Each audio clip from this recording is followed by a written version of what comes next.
couple of questions. Is quantum computing poised to lead the next great wave of disruption and transformation, the defining phenomenon of our lifetime, the still young information revolution? Or is quantum computing still a long way off?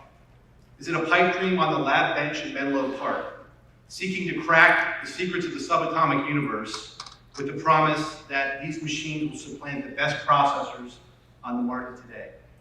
So yesterday was big news. Google provided their answer, announcing the arrival of quantum supremacy, that heady moment when quantum chips perform extremely complex functions, essentially impossible for classical computers. IBM was quick to respond and rebut. No, they said Google did not perform in just 200 seconds a task that it would take one of the most powerful classical computers in the world, Oak Ridge National Laboratory Summit System, 10,000 years to perform. Changing the problem parameters around, IBM says someone could do the job in a few days. So perhaps quantum pioneer and MIT physicist Will Oliver, a few short blocks from here, got it right in his response to the announcement, comparing Sycamore to Kitty Hawk. While the Wright Flyer was not the first contraption to take flight over 100 years ago or solve the world's most pressing problems of the day, it demonstrated a transformational potential and opportunity. It is what the event Kitty Hawk represented, Oliver said, rather than what it practically accomplished that was paramount. And so it's with this first report of quantum computational supremacy. But I suspect that many of you decided to spend the next hour with us, both to understand and probe quantum's transformational opportunities, as well as get some practical insights about its impacts on the issues today: artificial intelligence and machine learning, data optimization problems, molecular modeling and simulation, with tremendous promise for chemical engineering, pharmaceutical advancements, and material science fabrication, to name just a few. So what is ground truth? How will this technology impact the future? And perhaps most importantly, what do you need to do about it today, in the present, to prepare and position your companies for a future that continues to change dramatically at the hands of transformative emerging technologies? That is the purpose of our panel today, and it is to probe those topics that we're joined by 4 experts with us. In the front, Dr. Celia Merzbacher. She is the Associate Director of the Quantum Economic Development Consortium. She leads the national consortium aiming to strengthen the U.S. commercial quantum industry. She is supported by the National Institute of Standards and Technologies with more than 60 industry members, and has had a distinguished career in technology, in the government, and across Washington and in the nation. She has also served as the chair of the National Materials and Manufacturing Board, the National Academy of Science, Engineering Medicine, on the board of directors of ANSI, and the advisory boards of several university research centers. Thank you, Celia, for being with us today. We also have Dr. Yudong Cao. He is the Chief Technology Officer and co-founder of Zapata Computing, headquartered here in Cambridge, and founded by a group of Harvard scientists with a focus on developing and commercializing quantum technologies for chemistry, optimization, and machine learning. He has a PhD that received the 2016 Jorfus Award in Computer Science, and is focused on building quantum algorithms, quantum complexity theory, and adiabatic quantum computing. With us also, thanks Yudong for being with us, Dr. Matt Mangione from the Boston Consulting Group. He is a project leader there and a member of the Deep Tech Initiative, working primarily on research-driven vanguard technologies. He has recently authored a value creation report on quantum computing entitled, quite relevantly today, Where Will Quantum Computers Create Value and When? He's also a member of the Quantum Economic Development Consortium. Thanks, Matt. And lastly, we have Dr. Ahmed El Adel. He is with Accenture, and he leads their team on AI consulting and intelligent solutions leadership. His focus areas include AI, ML, cognitive, digital twin, and intelligent enterprise. He leads global teams exploring how AI technologies are supported by technologies such as quantum, industrial IoT, and smart sensing, and how those technologies can shape and accelerate the digital transformation of key functional areas, including R&D, supply chain management, and manufacturing. So with that, and I am Mike Reardon. I have had a 25-year career in the Navy as a shipboard, intelligence, and special operations officer. I've had a number of tours in the Pentagon, the intelligence community in Capitol Hill, and I'm now with the Entanglement Institute in Newport, Rhode Island, a company that seeks to accelerate AI and machine learning by providing access to quantum, HPC, and neuromorphic machines. Our business model is to leverage platform diversity, co-location of machines, and a broad network of quantum information science expertise to deliver advantages by removing platform latency, optimizing computational performance, and benchmarking results. So let's get into this. We wanted to just have basically 3 questions, and we're going to build on each other as we go. The first one is foundational. So I'll just start by asking this question. What is quantum computing? Why does it matter? And why should industry leaders care, and more importantly, invest? So, Yudong, we'll start with you on this question. Okay, so I just want to put things in perspective. If we look at how computation has evolved together with physics, so in the early 19th century, there are proposals for using steam engine powered mechanisms to build computers. So there's Charles Babbage's analytical engine, and then we have these mechanical devices that are more or less special purpose computers, and then the electromagnetism was discovered. Then we have these electromechanical computers, and then coming to the early 20th century, we have vacuum tube computers that was used in Manhattan Project. So it would seem that with every paradigm shift in physics comes a paradigm shift in the way we think about computation and quantum computing. So from this perspective, quantum computing, you can think of it as the latest wave, over the past 200 years of evolution of how we understand the universe, the latest wave of how the understanding about quantum information would impact the way we think about computation. And it is by no means an incremental step, because this would allow us to tap into a fundamentally different laws of physics for performing computation in a way that was previously intractable. So what the Google quantum supremacy experiment unveiled was essentially the tip of a very large iceberg that hopefully in the coming years will become more and more unveiled as we tap into these laws of quantum mechanics to perform the previously intractable problems, very useful problems. For example, simulating the reaction path of a chemical, simulating how a molecule binds to a drug target in the human body to produce effects, optimizing traffic flows to improve the efficiency of the city or improve the creativity of AI, so fit into the theme of the conference. So, so there are many possibilities for how quantum computers can foundationally change the way we think about how to approach these intractable problems. Thanks. Celia?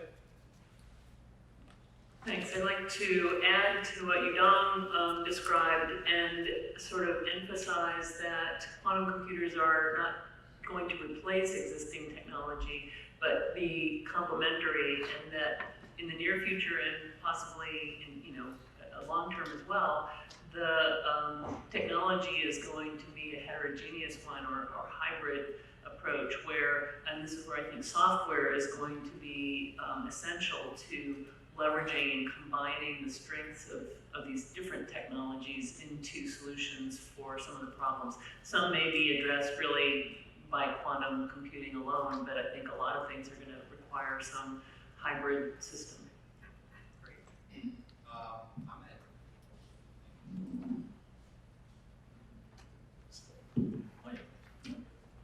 So I think the best way to answer the question, Mike, is to share with you guys what quantum computer is not, what is not. So I think it is, for my opinion, it is a completely new computing paradigm and opening for us nearly infinite computing capabilities. It is being built differently. It functions differently. And I am not a quantum physicist, not quantum computing specialist here, but I am an AI guy. So given all the possibilities which will be open for us using the new computing paradigm and the architecture, the hardware itself, the architecture, the underlying architecture will help me solve actually the problems I cannot solve today. We'll talk about this later on, but it is a completely new computing paradigm, completely new architecture, completely new hardware, which we never seen before. Thanks. I think the topic's been fairly well covered by my fellow panelists, but really there were kind of three questions. What is quantum computing? Why does it matter? And why invest, right? And so I think the first two have been covered pretty sufficiently, so I'll focus a little bit on the last one. I guess the one thing I would say is that, okay, so you have these problems that are characterized by exploding state space, and you kind of have three, I mean, in generic form, you can kind of formulate it fairly simply. You have sort of three options. One, you can devise exact algorithms that address a small part of the problem, and kind of do that stepwise. You can devise heuristic algorithms that capture the whole problem in a kind of approximate way, or you can increase computational power. And obviously here is the increasing computational power is of course where quantum comes in. The question is sort of why invest, and also why invest now. I think there are three reasons. Really, one is that we believe that there'll be transformative value with quantum computing in a subset of industries, right? And kind of good generic value across the board. There's also IP opportunities in the near term. Two, while I think we would all probably agree that quantum computers kind of aren't delivering business value today, and it may be actually kind of a 10, 20-year path before they reach full maturity, it is a candidate for a precipitous breakthrough that can come at any time, right? And then the last one is that we believe that this isn't going to be the type of industry that you can just buy your way into. There's problems around talent, around IP, around integrating, and we've talked a lot about hybrid models, hybrid algorithms, hybrid stack, but again, that's something that takes some doing. So I think that for those three reasons, that's why we think that investing now makes sense for a lot of folks. Great. So with that as a baseline about the nature of quantum computing, the next obvious question at the AI World Expo of 2019 is, how do you anticipate quantum computing's unique technology to either complement or to accelerate AI development? Ahmed, we'll start with you on this. Sure, absolutely.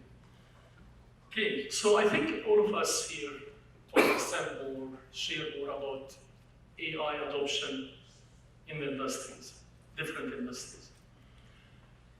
This is my job every day, and within Accenture, I'm leading AI consulting with really very tough industries, with very business critical assets, physical assets, and so on. We see today that the adoption starts with whatever chatbots and conversational AI. For this, I do not need HPC, I don't need quantum computing.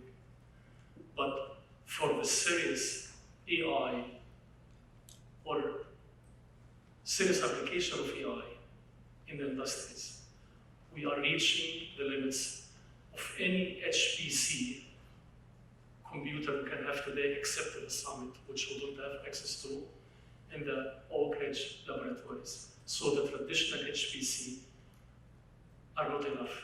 And it is mainly in the molecular simulation. And we know once, so if you talk with pharmaceutical companies, drug pharmaceutical companies, specialty chemical companies, yes, you can talk about conversational AI, chatbots, and simple machine learning algorithms, for which you can buy computing in the cloud from Google, AWS, Microsoft, IBM, and others. This is very sufficient. But when we talk mainly with the R&D organization about material science, about the invention of new products, or the invention of new variants of the existing products, we reach the limits of our computational capabilities today. You cannot buy this from the traditional binary computing platforms. So we will not need computing power, quantum computing power for chatbots. We will not use them for natural language processing, maybe we have enough. But for really life-changing applications, mainly around material science, life science in general, this will be the first wave of life-changing applications which will add real values to us and to our life. And just one example, which many people, it is not on the radar screen of many people today. In 2016, I proposed what I call cognitive digital twin principle, which was invented by NASA in the late 90s. They called it digital twin.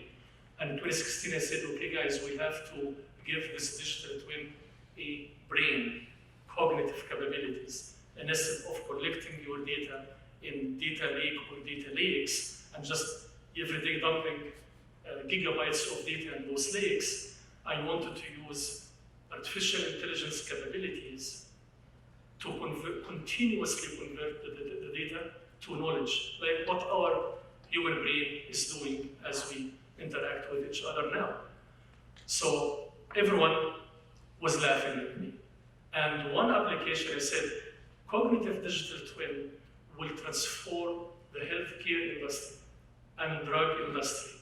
And I got nasty comments online, nasty emails from people, because I published the paper, I put the contents in my LinkedIn profile. You can go and read it. Today we have here in our pharmaceutical innovation district, the Longwood district, if you are from Boston, the area around Harvard and Harvard Medical School, we have a lot of drug industries everywhere. So what they are using now, they are using the principle of cognitive digital twin to create a digital representation for the human body. I know the application now is very narrow, but imagine if we have the quantum computing power with which we can create a cognitive digital representation for us, how transformative would be. And the only thing we need is the power of quantum computing, which we don't have today. Matt, what do you think about the intersection of quantum and AI? Sure, yeah, thanks. Thanks for that first response, which covered so much. I think in the question of like, will quantum computing complement or accelerate AI development, and obviously the kind of corollary question about is there any competition, I certainly think that I come out on the complement side, and there are a few sort of obvious ways. The first one is that all of the important algorithms today, and in my conception, most if not all in the future will be hybrid algorithms. So for example, the one that kind of gets the most press these days is called the VQE, and effectively there is a quantum circuit and wrapped around, there's a classical optimizer wrapped around it, right? So hybridity is one way in which I think that there's a kind of complementary relationship.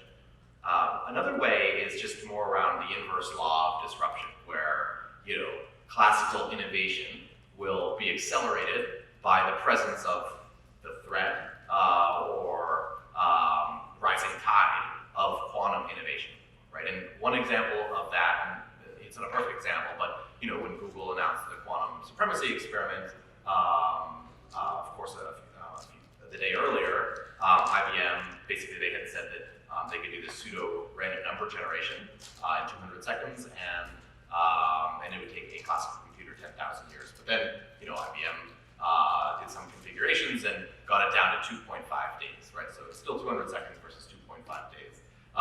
It's that sort of thing, I think, that will ultimately kind of encourage innovation on both sides, right? So that's the second way that there's this complementary relationship. And then as a third, kind of related to that one, is just that there are increasingly quantum-inspired classical algorithms, right? So just algorithms that leverage the quantum mechanics. And I think that is right now kind of core to the Microsoft model, how they're developing things. So those are the three ways that I see quantum computing and AI being complementary. Thanks, Matt. So I think the hybrid model in the near term, I think it was this is very sort of spot on description of what will happen in the near term, where the quantum computer is almost like a co-processor, like the way we think about GPUs. There's specific types of machine learning subroutines that can be accelerated by a quantum computer. There are already ideas that IBM and Google and the entire research community as a whole have come up with, where you can use near-term quantum computers, the quantum computers with 50 to 100 qubits, to implement some subroutine of machine learning algorithm like kernel classification that is intractable on a classical computer. So this opens up this whole new set of tools that one can use. But of course, how well these tools will perform on actual data set, we don't know until we've tried it. But at least it opens up this new set of possibilities. And on a higher level, because the short clip presented, I think earlier, mentioned entanglement, which is a very interesting phenomenon, and it's hard to sort of gain appreciation of it without sort of go to a whiteboard and derive the equations, because it's very easy to think of entanglement as, for example, classical correlation. If the same postman delivered the same newspaper to my door versus someone lives in Chicago 200 miles away, right? In some sense, this is a classical correlation. We're both reading the same newspapers, but that's not quantum entanglement. And there are very rigorous thought experiments that people have come up with in the 50s called CHSH game. So for those who have the appetite to explore, you can look at that. The conclusion is basically that if you want to fool someone, say, if I want to fool you that Celia and I have to share an entangled particle, while we don't share anything, then we'll need faster than light communication, which is not physical. So this sort of shows you that quantum correlation is something that's fundamentally beyond what you can capture classically. And if you turn this argument around, you can say that quantum states can also capture correlations in data that classical algorithms will not be able to capture, simply because you have a machine that produces correlation that is beyond classical. So this is sort of one additional appreciation that you might have for how quantum computer might be able to help with AI in the near term. I'll focus a little bit on, I think, the trajectory that AI and quantum might follow in sort of parallel universes. I think they are. I do use the word accelerate. I do think that quantum computing can accelerate the field of artificial intelligence. I'm not an AI expert at all. I'm here learning. But I think that unlike some technologies where the technology is sort of put out into the wild and people figure out how to use it, in this case, there's a lot more advancement happening in parallel. And so, whereas quantum computing advances may be taken up by AI field to achieve things that currently aren't possible, I think also the use cases and the people who need or have problems that can't be solved will be important in driving progress in the field of quantum computing, and can be, so I would encourage this kind of activity where communities are coming together a little bit. I'm with an organization that is a consortium. I have a lot of quantum companies in that organization, actually all of these, I think. There's a ability, I think, to go forward faster by bringing the users, you all, to the people who are coming up with the technology. So I think they're very complementary, but also I would use the word acceleration too. Great. Okay, so some discussion of the background of quantum, how it impacts AI, and then we're a few minutes behind time, but I think the real meat of this becomes this next question. So how does this intersection of quantum computing and AI impact different industries? Are quantum computers a luxury at this point because they're not cheap? Or are they an imperative? What's the right strategy for companies to explore, test, and hedge to meet this future that many say is coming, this environment characterized by a quantum revolution? What does the workforce look like in the future? A future that's where quantum has a large role. How do you prepare and find that workforce, that kind of talent? And then what kind of use cases are out there that we can leave you with, paint you a picture as you walk out the door today after this hour, to understand where quantum computing, and some of it's been mentioned already, is really going to hit first, and then where it's going to start to impact other industry verticals and other areas once quantum starts to really clutch in. And perhaps some conjecture from the panel over when that might be, as that remains a topic of much discussion. So we'll start with Matt. Matt, how do you see this impacting various industries? Thanks. So, look, I think in the future, most everyday computational problems will be best served by classical devices, like the ones that are available today. I think that won't change. There are, however, a set of problems so complex that they will likely always remain out of the reach of classical computers. And this set of problems just happens to be of the large industrial sort. Really, it's actually just a very few problem archetypes that we're talking about here. You have combinatorial optimization, you've got differential equations, you have linear algebra, and factorization. But this small subset of archetypes actually opens up tremendous breadth and variety of industrial applications. You could think about finance, for example, where you have portfolio optimization, risk simulation. When we wrote our report, we talked to folks in industries and tried to understand kind of how they evaluate computational bottlenecks and the costs and potential missed revenue. And we talked to folks at banks that discussed releasing 15% of cash reserves so they could do whole market simulations, for example. Another common one, molecular simulations for drug discovery or materials design. Those are processes on which $100 billion are spent each year in R&D for specialty materials, right? Then differential equations.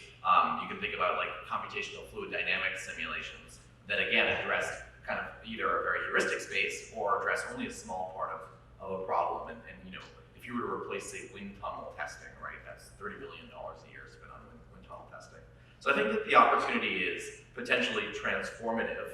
And as it matures, and as machine learning plays an increasingly important role, which may take a little while to discuss the timing piece, we think that that'll extend to even more industries than just the kind of usual and obvious suspects like finance, materials, chemistry, and automotive, aerospace, these kind of industries. Thanks. Celia. I'll just, I think, add a little bit to what Matt described on the, I guess, sort of non-technical side. So there are going to be important needs for the human capital. We touched on that a little bit, but there's currently a huge mismatch between supply and demand. So any of you who are in the educational business, there's an enormous need for people who have some quantum literacy. And I think in the long term, what I'm hearing, and we have surveyed our members, they see universities as being key to that role, but it's going to take some time. So I see also a need for what I think of as sort of upskilling the existing workforce. And so people in your organization, if you're not in the education business, might be interested in getting into this field, and there need to be resources available for that as well in the near term. There are examples of, for different levels of people in organizations, there's things like MIT X Pro, which is aimed at more senior managers who are trying to grapple with these decisions. And then there are programs and courses available for more young professionals who are interested in maybe career, pivoting. So I think that's going to be really important to making progress, and maybe I'll just leave that focus for now. I was about to say something technical, but then Celia's comment inspired me to think that perhaps more important is it is the knowledge gap. It is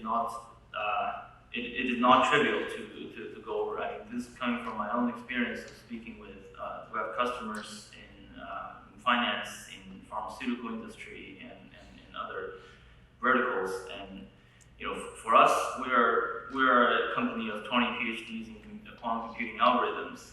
But then, sitting across the table is 5 PhDs from a pharmaceutical company, and then how to bridge the language barrier, right? I think this effort is often so far is often full of trial and error, and simply because our field, quantum computing, is so early stage that we don't have enough people from either side of quantum computing going to the industry verticals versus the other way around.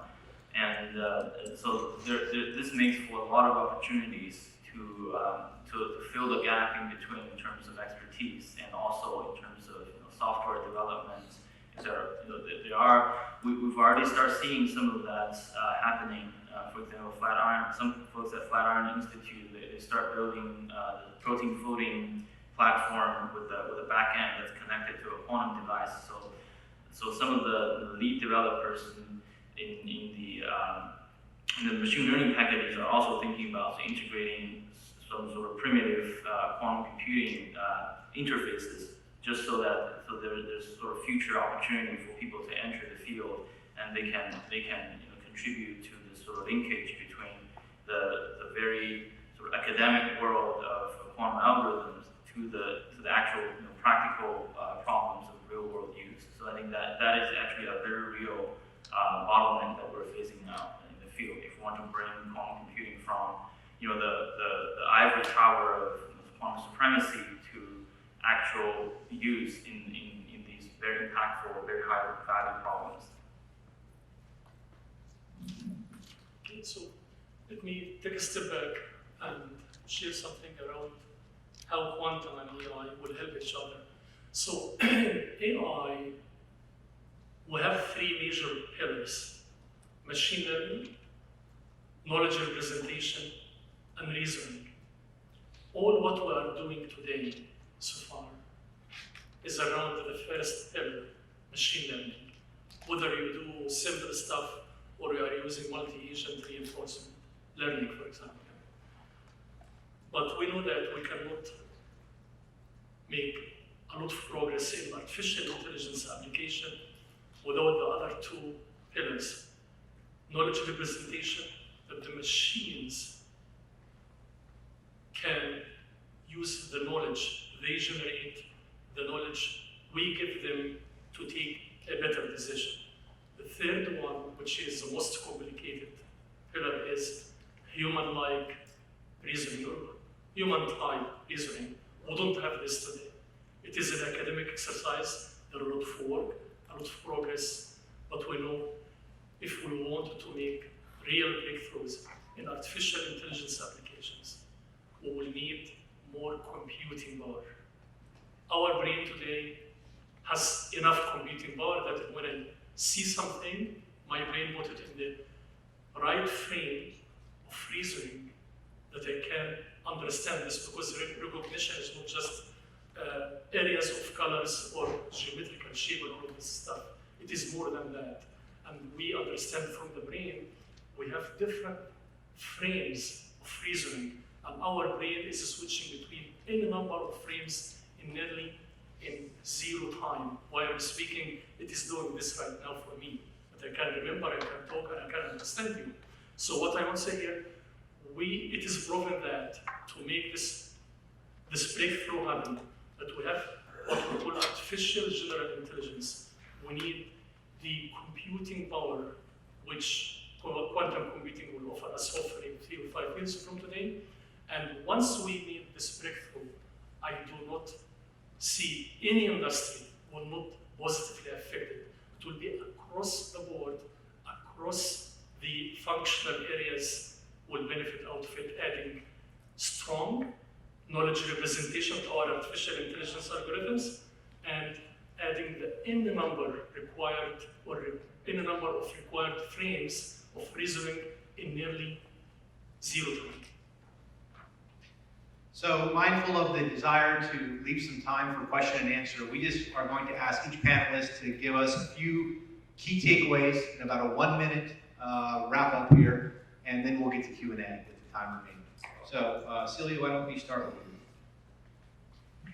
So I thought about this in advance, and I have 3 short messages that you can take away. One is, it's not a question of if, but when we'll have quantum computing. Number 2 is think hybrid. We're going to have a hybrid world of classical plus quantum for the foreseeable future.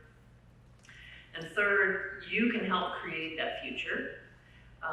You can get involved, and it may or may not make sense from a business point of view today, but getting involved in an organization like the group that I'm part of, but there are other industry groups in your sector probably that will help and look at this problem and drive towards a quantum-enabled future in your sector or your field.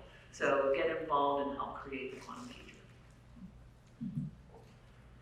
So we're going through a quite exciting era of accelerating developments in quantum computing, and there are a variety of proposals that people have for using different physical systems. Some use superconducting qubits, some use photons, some use trapped ions, and then there are also other more exotic physical systems like neutral atoms that people have been pushing very actively, different models for computations.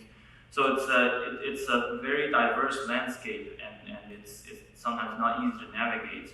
So for industries that are interested in tapping into quantum computing, there are roughly speaking 3 separate levels of, depending on the time and budget and all these practical constraints, there are sort of 3 levels of involvement that one can consider. The one is sort of on the knowledge base and collecting information, sort of paid consulting sort of model where the main goal is to simply gather information and see and observe the trend on the sideline. And then if you want to go deeper, there are opportunities to form research collaboration with the quantum computing groups. So there are universities and startups that have been forming, and those are excellent opportunities to tap into, at least on the research front, into the field. And then on even deeper level, some companies have already started honing their internal quantum computing team. There are internal personnel designated for pursuing research in quantum computing. There are some of them are actually pursuing collaboration and partnership with us as a software company, and for these companies, they're very much looking at, in the future, integrating part of their business pipeline, integrating quantum into their future business pipeline. So there are these. So this is sort of the way I would summarize the 3 different levels of depth of involvement that one may consider in tapping into the quantum era. Great, yeah. And so I think, look, while progress might be somewhat slow in the early years in artificial intelligence and machine learning due to some technical problems around data ingestion, we do think that quantum computing has the potential to prove transformative value across industries over time. And so what we're doing is encouraging companies to really try to understand the technology, conduct a kind of self-assessment, look at the whole workflow, and see what computational bottlenecks are there, what the machine learning solutions are for those, and then what the outlook is for quantum algorithms in that space, and understand where there could be incremental value. We're also encouraging companies to really partner with full stack providers potentially, certainly with software players like Zapata, but really to kind of understand the technology better, to understand their technology needs and the integrations required, because we do think that this technology could confer real competitive advantage for early movers, both because of the IP and because it's just going to be a difficult one to buy your way into. So from the artificial intelligence perspective, I'm sure every one of you is trying to upgrade your computing power in-house, on cloud and so on today to fulfill the expected computing power for your machine learning algorithms in different functional areas. And we know we have maybe the traditional computing power, the computing power which you can buy from Google, you have TPUs, GPUs, AWS, Microsoft, and others. My advice, at least for your R&D organization, if you are in one of the industries we mentioned earlier, if you are in one of those industries, consider the question, how are we going to upgrade our artificial intelligence computing capabilities on demand with new computing power offered by quantum computing. As my colleagues mentioned, it is not yet ready for mass commercial usage, but even if you work with the small startups to gain this power, it will give you an edge, especially in material science, whatever the material is, from drugs. And we know that if you talk with any material scientists, drug expert, will tell you we have molecule, we have atoms, we can do simulations using HPC, using standard simulation packages. But if you go inside, if you wanted to go inside the atom and do your research, your applied R&D research on the particle level, it is a nightmare from the computing perspective, not from the science perspective. So my takeaway, consider adding quantum computing power to your R&D organization on demand. And I'll just leave you with two takeaways from this panel. The first one being, we hope the discussion provided you an interesting picture of the future. Perhaps the most compelling thing that I heard was, can quantum computing be the key that unlocks the third wave of AI that gets us to artificial general intelligence and contextual reasoning? That is an interesting question. And secondly, if you're interested in taking the quantum leap here, really classical computers still give us plenty of opportunities to learn more about this for you autodidacts through YouTube, frankly. I mean, the two operative words in quantum computing are superposition and entanglement. Those in the search bar will give you no end interesting videos that you can find to learn all about the state of quantum computing, where it is today, where it's come from, and potentially where it's going. So I'd encourage you to do that, and just stay tuned. It's an article a week at least in the quantum computing realm. This is becoming very, very interesting. So thanks for joining us. We'd love to hear your questions. Who has one for us, please? So, thank you so much. This has been tremendously great, and I really appreciate the entire panel for this conversation. So thank you. And thank you, Mr. Reardon, for your service. With that, I guess the question I have is, it seems like, based on my limited, very, very limited reading on Sycamore and qubits and all this stuff, even it seems like the reason why we consider that to be a support, like a hybrid type of a world in the near future, is because of the non-robustness of quantum computing right now. It's very delicate, right? External factors are very, it's very sensitive to the technology is not yet mature. But if there was a way that in the near future they could do that, then I guess the opportunity to make it a non-hybrid platform would be something that would be reasonably quickly adopted. My imagination is. My question is what are some of the major? So as an organization, so I work for oncology, and one of the things we look at is where is the risk the greatest? And it seems like encryption is one of the areas that we assume that things are encrypted and they can't be decrypted because computers aren't able to decrypt them. With quantum computing, things like any kind of documents that are encrypted right now probably could be unencrypted very quickly. So how do you feel about that? Is there some notion on that? And how does the organization prevent that from being a real risk in the future is my question. And then the last question I have for the panel is, where do I miss my 401k? Forget it. Yes, sure. Yes, I feel that, especially the quantum computing power is mainly in the hands of large organizations and states, whether it is publicly known or not. Yeah. And as you mentioned, everything is encrypted today, as we believe at least. We believe that everything is encrypted, secure, and so on. But if any state, any government, any company will have this power under Trump, and this power will land in the hands of bad guys, I absolutely agree. Forget the encryption, because the encryption is a matter of just computing power. If you have the computing power, you can decrypt it simply. Yeah. Secondly, if we talk, all of us talk about blockchain and how blockchain is secure by design. Yes, blockchain is secure by design, because you don't have the computing power again to go backward the chain and decrypt everything, and you can just, there is no chain anymore, yeah?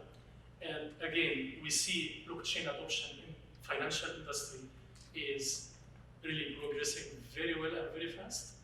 And imagine we have different banks and financial institutions have their own blockchain ecosystem, among them 5-6 banks or so. Once I have the computing power of quantum computing, I can just decrypt the whole blockchain they have, and I can do whatever I want. So I feel that, and we hope that this technology will not land in the hands of bad guys. But I hope also, from the government perspective, we'll be able, not only in one country level, but also worldwide, to regulate, to find upfront, to have some regulations that these technologies do not land in the hands of bad guys or even bad governments. So I'll add to that response because I come from Washington and I talk to people there. So I'm not with the government, but I can assure you that this is not a problem that is unknown. And in fact, for 15 years, the National Institute of Standards and Technology has been leading a very open effort to develop new encryption technologies. And I was on a panel with somebody from NIST a couple weeks ago, and he explained in answer to a question on this topic that they made a very sort of strategic decision early on not to do a quick and dirty approach because it's extremely sort of complex to roll out new encryption. Everybody has to adopt those new encryption paradigms, and so rather than do a sort of quick and less perfect approach, they're doing the long and stronger approach. And they feel like that's a smart decision because, and this is maybe where things happening sort of slowly in this field is a blessing, it is going to be a little while before the ability to decrypt all of our current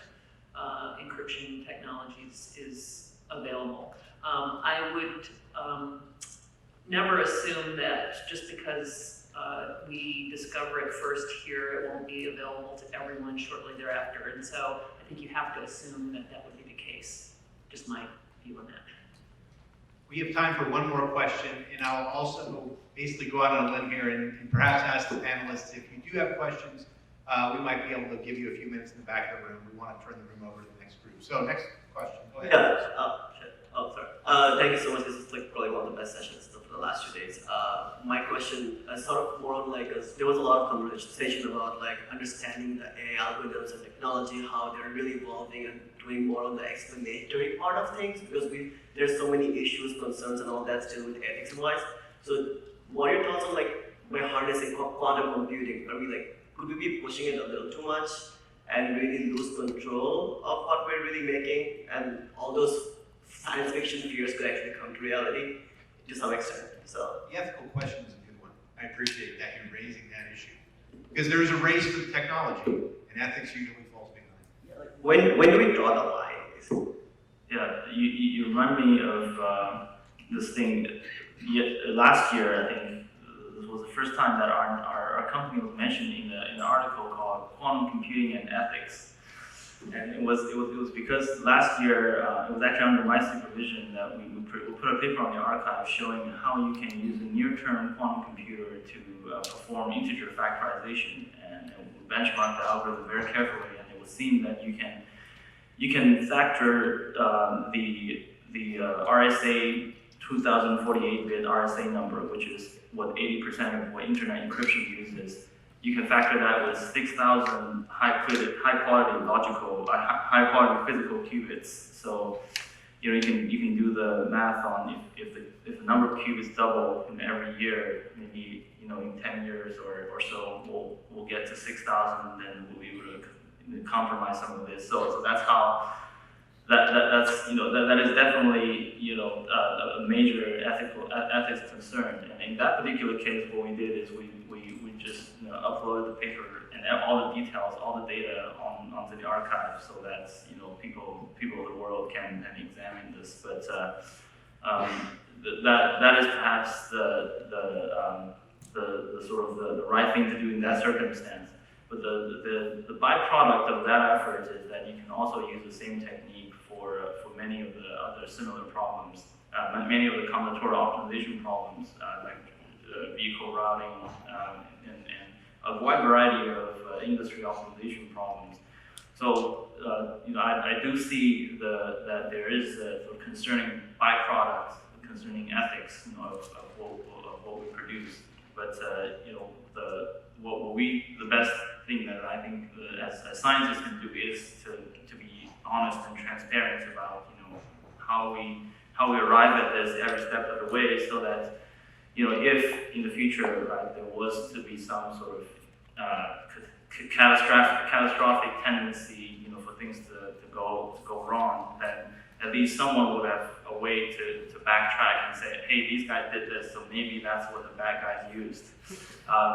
But that's sort of a pragmatic answer.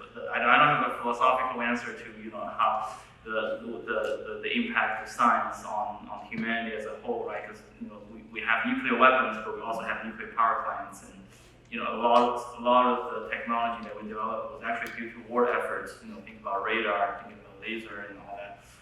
So the pragmatic answer is we should just keep things transparent, and then whoever depending on whatever concerned citizen would be able to examine our work and say, okay, this is what it is. So much to talk about, but we're out of time. Thanks for spending the hour with us, and I hope you enjoy the rest of the exercise.